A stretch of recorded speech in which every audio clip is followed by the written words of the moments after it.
నమస్తే, welcome to citizens pulse. నేను మీ ఉదయకిరణ్.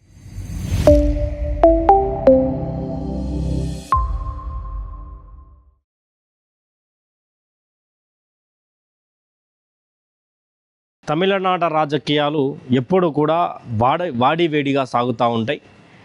కొత్తగా తమిళనాడు రాజకీయాల్లో నుంచి నేర్చుకోవాల్సింది ఏంటి అంటే 5 సంవత్సరాల తర్వాత ఎప్పుడు కూడా అధికార మార్పు జరుగుతుంటుంది.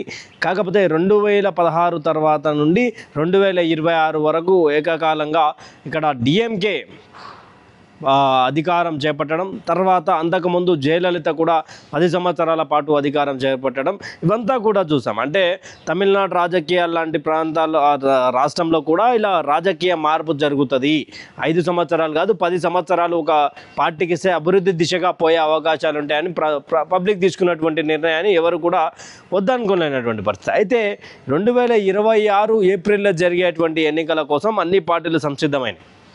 ఇక టికెట్ల విషయంలో ఇండియా కూటమికి సంబంధించినటువంటి డిఎంకే వాళ్ళకు వచ్చేసింది. డిఎంకే పార్టీ సంబంధించి దాదాపు పెద్ద మొత్తంలో 160 చిల్లర వాళ్ళు ఉంచుకోవడం, తర్వాత 28 స్థానాలే కాంగ్రెస్ పార్టీకి ఇవ్వడం.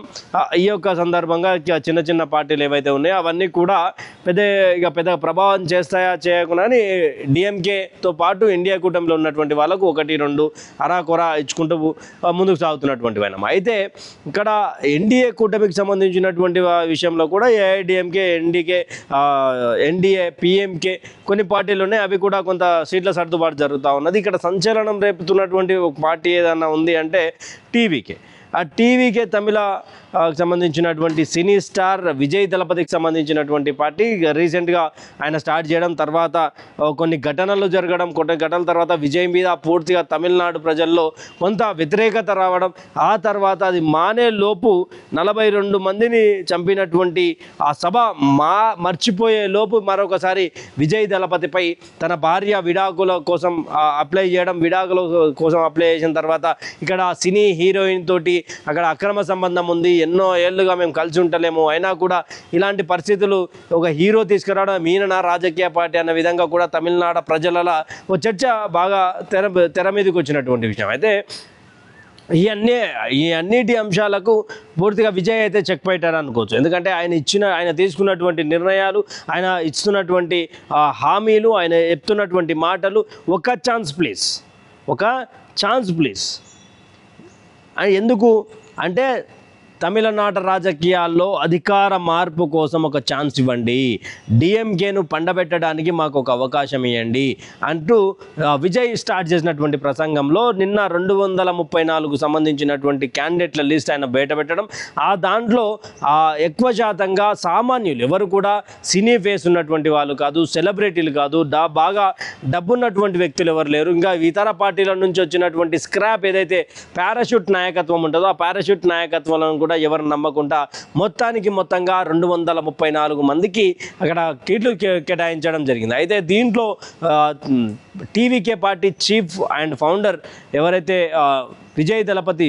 జోసెఫ్ విజయ్ ఉన్నారో, జోసెఫ్ విజయ్ కాస్త 2 చోట్ల నుంచి పోటీ చేస్తూ ఉన్నారు. ఒకటి తిరుచి ఈస్ట్ అండ్ పెరంబూర్. ఇక్కడ ఈ 2 నియోజకవర్గాల గురించి మాట్లాడుకుంటే ఒకటి తిరుచి ఈస్ట్ కానీ పెరంబూర్ కానీ మొత్తం అక్కడ కన్వర్టెడ్ క్రిస్టియన్స్ మరియు ఎస్సీ ఓట్ బ్యాంక్ బలంగా ఉంటుంది. తర్వాత ఆ పెరంబూర్లో కూడా ఈ కన్వర్టెడ్ క్రిస్టియన్ మరియు ఎస్సీకి సంబంధించినటువంటి ఓట్ బ్యాంక్ ఎక్కువ ఉంటుంది. అక్కడ తన సొంత కమ్యూనిటీ అయినటువంటి ఆ కమ్యూనిటీ కూడా పెద్ద ఎత్తున ప్రభావితం చేస్తుంది అనేది కూడా.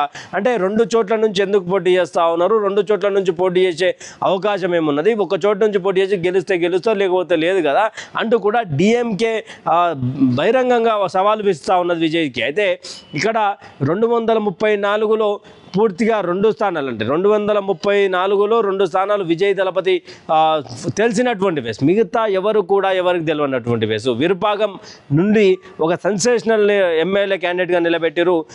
శబరినాథన్ ఎవరు అంటే 30 ఏళ్ళుగా తన రథసారథిగా ఉన్నటువంటి రాజేంద్రన్ కుమారుడు, అంటే టీవీకే పార్టీ చీఫ్ విజయ్ దళపతికి సంబంధించినటువంటి కార్ డ్రైవర్ ఎవరైతారో ఆయన కుమారుడు శబరినాథన్ విరుపాగం నుంచి టికెట్ ఇవ్వడం. ఇక్కడ తర్వాత టిఫిన్ సెంటర్లకు సంబంధించినటువంటి ఓనర్లు కానీ, సామాన్యులు కానీ, వ్యవసాయ రైతులు కానీ ఇలాంటి వాళ్ళను పార్టీలోకి తీసుకొచ్చి టికెట్లు ఇవ్వడం వల్ల అంటే టీవీకే అంటే తమిళనాడు రాజకీయాల్లో ఒక మార్పు కోసం ప్రయత్నం చేస్తూ ఉన్నది. ఆ మార్పు కోసం చేసేటువంటి ప్రయత్నంలో భాగంగా ఈరోజు ఇలాంటి వాళ్ళకి టికెట్లు ఇస్తూ ఉన్నాం. డబ్బున్నటువంటి వాళ్ళకి ఏమో పారాషూట్ నాయకత్వానికి ఏమో స్క్రాప్ బ్యాచ్ ఏదైతే ఈరోజు ఈ పార్టీ నుండి మార్పు కోసం అధికారం కోసం పోయేటటువంటి ఆ లీడర్లు మన తాన లేరు. నిరుద్యోగ భృతి తర్వాత వాలంటీర్ వ్యవస్థ ఆ తర్వాత ఈ యొక్క హామీల పర్వం కూడా విజయ్ తీసుకురావడం అంత కొంత తమిళనాడు ప్రజలలో కొంత కొత్తగా అనిపిస్తూ ఉన్నది. ఎట్లా అంటే గతంలో బంగారం తీసుకో, తర్వాత ఫ్రిడ్జులు తీసుకో, టీవీలు తీసుకో, ఈ కాలం నుండి మీకేం కావాలా, నిరుద్యోగులు లేకుండా చేద్దామని తర్వాత ఇక్కడ అంతా కొత్త వాళ్ళని తీసుకొచ్చి ఎవరిపై కూడా కనీసం ఒక రీమార్క్ లేనటువంటి నాయకత్వాన్ని ఈరోజు మేము ప్రోత్సహిస్తున్నాం. ఒక ఛాన్స్ ఇవ్వండి. డిఎంకేని ఓడగొట్టాలంటే టీవీకే కావాలా, ఎవరు నాకు పోటీ కాదు, టీవీకేనే నెక్స్ట్ తమిళనాడు రాజకీయాల్లో అధికారంలోకి రాబోతా ఉన్నది. అందుకు మీరు ఒక ఛాన్స్, ఒకే ఒక్క ఛాన్స్. ఖడ్గం సినిమాలో రవితేజ ఒక ఛాన్స్ ప్లీజ్, ఒక ఛాన్స్ ప్లీజ్ అన్నట్టు ఇక్కడ విజయ్ కూడా అదే ప్రయత్నం చేస్తూ ఉన్నటువంటి పరిస్థితి. అయితే ఇక్కడ పెద్ద ఎత్తున కొన్ని సర్వేలు కూడా చెప్తా ఉన్నాయి డిఎంకే మరోసారి అధికారం చేపట్టే అవకాశం ఉంది. దాదాపు 40% ఏదైతే తమిళనాడుకు సంబంధించినటువంటి అధికారం ఎన్నికలలో 40% ఇక్కడ డిఎంకే తీసుకుంటుంది. తర్వాత 38% ఏఐడిఎంకే అంటే ఎన్డీఏ కూటమిల మధ్య 14% వరకు టీవీకే పార్టీ తీసుకునే అవకాశం ఉంది అంటూ కూడా పెద్ద ఎత్తున చర్చ జరుగుతూ ఉన్నది. అయితే అసలు మరి ఏ సర్వే ఏ విధంగా చూడొచ్చు అనేది కూడా కొన్ని రోజులలో మనకు అర్థమైపోతుంది. కానీ ఇక్కడ ఆంధ్రప్రదేశ్ రాష్ట్ర రాజకీయాల్లో మన జగన్ని ఓడగొట్టడానికి పవన్ ఓట్ బ్యాంక్ ఎంత కీలకంగా మారిందో క్లియర్గా చూసాం. ఎన్డీఏ కూటమిలో అధికారంలోకి రావడానికి క్రియాశీలకంగా ఇక్కడ పవన్ కళ్యాణ్ పనిచేసినటువంటి విషయం. అదే పవన్ కళ్యాణ్ మార్క్ రాజకీయం విజయ్ దళపతి చేస్తా ఉన్నారా అనేది కూడా క్వశ్చన్ మార్క్. ఎందుకంటే ఈ 2 చోట్ల పోటీ చేయడం, మరొక 2 చోట్ల ఆయన ఇక్కడనేమో పవన్ 2 చోట్ల ఓడిపోయినటువంటి పరిస్థితి. ఇక్కడ 2 చోట్ల మరి విజయ్ దళపతి గెలవడా అనే కోణం కూడా ఉన్నది. అయితే ఇక్కడ విజయ్ దళపతికి సంబంధించినటువంటి విషయంలో ఇక్కడ పూర్తి స్థాయిలో ఇప్పుడు ఇన్ని రోజులు జయలలిత గారి తర్వాత లాస్ట్లో సినిమా నుంచి వచ్చినటువంటి రాజకీయ నాయకులు ఎవరైతే ఉన్నారో ఆ రాజకీయ నాయకులు ఎవరు కూడా సక్సెస్ కాలేదంటున్నారు కదా. మొట్టమొదటిసారి పార్టీ పెట్టి మేము అధికారంలోకి రాబోతాం, సినిమా ఫేస్ ఎలా ఉంటుందో, సినిమా రాజకీయం ఎలా ఉంటుందో చూపిస్తాం, డిఎంకేని గద్దె దించుతామంటూ కూడా ఆయన బలంగా మాట్లాడుతున్నటువంటి విషయం. సినిమా డైలాగులు, పవర్ పంచ్ డైలాగులు ఇస్తూ పెద్ద ఎత్తున అక్కడ సంద్రోహం మధ్య టీవీకే పార్టీకి సంబంధించినటువంటి ఈ యొక్క పార్టీ క్యాండిడేట్లకు సంబంధించినటువంటి లిస్ట్ చేయడం, అక్కడ ఒక్కొక్కరు కన్నింటి పర్యటన అవుతా ఉన్నారు. ఒకరు శబరినాథ్ అని అయితే డైరెక్ట్ కాళ్ళ మీద పడిపోయి అంటే డ్రైవర్ కుమార్కి టికెట్ ఇస్తారని ఎవరు ఎక్స్పెక్ట్ చేయరు కదా. అసలు దాంట్లో తమిళనాడు రాజకీయాలు అయితే ఏ భారతదేశంలో ఉన్నటువంటి రాజకీయ చరిత్రలో ఎవరు కూడా డ్రైవర్ కుమారునికి ఇంట్లో పని చేసేటువంటి వాళ్లకు టికెట్ ఇవ్వడం జరగలేదు ఇప్పటివరకు. ఇప్పుడు విజయ్ సరికొత్తగా అంటే తమిళనాడుకు సంబంధించినటువంటి కళ్ళు మొత్తం విజయ్ వైపు చూసుకునేటట్టుగా నిన్న టికెట్ల పంపిణీ జరిగింది. అయితే దీంట్లో మరొక పెద్ద ట్విస్ట్ ఏంది అంటే కమల్ హాసన్ ఎవరైతే ఉన్నారో కమల్ హాసన్ సంబంధించినటువంటి పార్టీ ఉంది. ఆ పార్టీ కూడా గతంలో మదురై, చెన్నై కొన్ని టౌన్స్ ఏదైతే పెద్ద టౌన్స్ ఉంటాయో ఆ పెద్ద టౌన్స్లలో బాగా ప్రభావితం చేసిరు. ఏ ఒక్క సీట్ గెలవనటువంటి పరిస్థితి. కమల్ హాసన్ కూడా కొంత తన ప్రయత్నం చేసిరు కానీ ఆయన కూడా గెలవనటువంటి పరిస్థితి. గతంలో ఆయన 2.6 ఓట్ షేర్ను మాత్రమే సాధించుకున్నారు. అది కూడా చాలా ప్రభావితం చేసింది ఆడ. అయితే ఇప్పుడు ఆయన ఇండియా కూటమిలో ఉన్నారు, తర్వాత డిఎంకేతో పొత్తులో ఉన్నారు, ఇప్పుడు డిఎంకే రాజ్యసభ సభ్యునిగా ఉన్నారు. అయితే 2 టికెట్లు మన కమల్ హాసన్కి సంబంధించినటువంటి పార్టీ అడిగింది. కమల్ హాసన్ సంబంధించినటువంటి పార్టీ అడిగితే అది డిఎంకే సింబల్ మీదనే పోటీ చేయాలా అని దానికి సంబంధించినటువంటి విషయం. అయితే డిఎంకేకి సంబంధించినటువంటి విషయంలో పోటీ చేయాలా అంటే మేము అలా చేస్తాం, మాకు అంటూ పార్టీ గుర్తుంది, పార్టీ గుర్తుకు సంబంధించినటువంటి విషయంలో ఇక్కడ మేమే పోటీ చేస్తామంటే లేదు మేము ఇయ్యము అంటే సైలెంట్గా ఆల్రెడీ రాజ్యసభ సభ్యునిగా ఉన్నారు కాబట్టి ఆల్రెడీ పార్టీకి సంబంధించినటువంటి నేతలు ఎవరైతే ఉన్నారో ఆ నేతలు కూడా సరే ఉండనిలేండి అన్నట్టుగా లైట్ తీసుకుని అంటే ఇక్కడ కమల్ హాసన్ భారతదేశంలోనే పెద్ద స్టార్ అలాంటి నాయకుడు అలాంటి హీరోనే ఈరోజు రాజకీయాల్లో ఏం చేయలేక ఒక రాజ్యసభ సభ్యుడు తీసుకొని పార్టీని తాకట్టు పెట్టారనేది మరో వర్షన్. విజయ్ వచ్చి ఏం చేయగలుగుతాడు, విజయ్కి కమల్ హాసన్ కంటే పెద్ద నాయకుడా, పెద్ద హీరోనా అన్న విధంగా కూడా కొంత చర్చ జరుగుతూ ఉన్నది. అంటే మరి ఇక్కడ గతంలో విజయకాంత్ ఏదైతే పార్టీ ఉందో అప్పుడు 2006 ఆ సమయంలో పూర్తిగా చక్రం తిప్పి ఆయన అధికారంలోకి వచ్చిండు. ఆయనకు సంబంధించినటువంటి పార్టీకి సంబంధించినటువంటి వ్యక్తులు అధికార మంత్రి పదవిలో ఉన్నారు. ఆయన గెలిచిండు గతంలో. కానీ ఇక్కడ మరి కమల్ హాసన్ గెలవకపోవడం చాలామంది హీరోలు హీరోయిన్లు రాజకీయాలకు వచ్చి ఖుష్బుకు గుడి కట్టినటువంటి సందర్భం తమిళనాడులో. కానీ ఖుష్బును కూడా కొట్టిరు.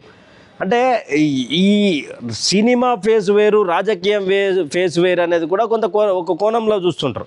ఈ యొక్క సందర్భం నుండి ఇప్పుడు మరి తమిళనాడు రాజకీయాల్లో ఇప్పుడు విజయ్ వెనుక త్రిష ఉన్నది, ఈ రిలేషన్షిప్ బయటికి రావడం ఇదంటే విజయ్ కోసం త్రిష ఆల్రెడీ ప్రచారంలోకి వస్తారని, స్టార్ క్యాంపెయినర్గా పనిచేస్తారని ఒక కోణం నడుస్తూ ఉన్నది. ఇవన్నీ నడుస్తూ ఉన్నాయి. మరి విజయ్ పార్టీ గెలిచే అవకాశాలు ఉంటాయి. అయితే ఒకవేళ సర్వే వచ్చే రూపంలో ఏఐడిఎంకే తోటి డిఎంకేని ఓడగొట్టాలి అంటే మరి ఇక్కడ రాజకీయంగా పవన్ కళ్యాణ్ ఏదైతే ఆయన డిప్యూటీ సీఎం తీసుకొని ఆయన పార్టీ పొత్తులో ఉందో ఇప్పుడు టీవీకే పరిస్థితి కూడా అలాంటి ఉండే అవకాశం ఉన్నాడు. రాజకీయ విశ్లేషకులు చెప్తా ఉన్నటువంటి సందర్భం ఇక్కడ ఈయన డిఎంకేని ఓడగొట్టాలంటే ఏఐడిఎంకే ప్లస్ ఇక్కడ టీవీకే కలిస్తే కనుక డిఎంకేకు అధికార దూరపు చుక్కేదరు అనేది జరుగుతుంది కంపల్సరీ అంటూ రాజకీయ విశ్లేషకులు చెప్తున్నటువంటి విషయం. మరి చూడాలి ఎలాంటి పరిస్థితులు ఉండబోతా ఉన్నాయి తమిళనాడు రాజకీయాలు. అలా ఈయన తీసుకున్నటువంటి 232 స్థానాల్లో కొత్త వాళ్ళని నిలబెట్టడం, అది ఎంతమంది గెలుస్తారు, అసలు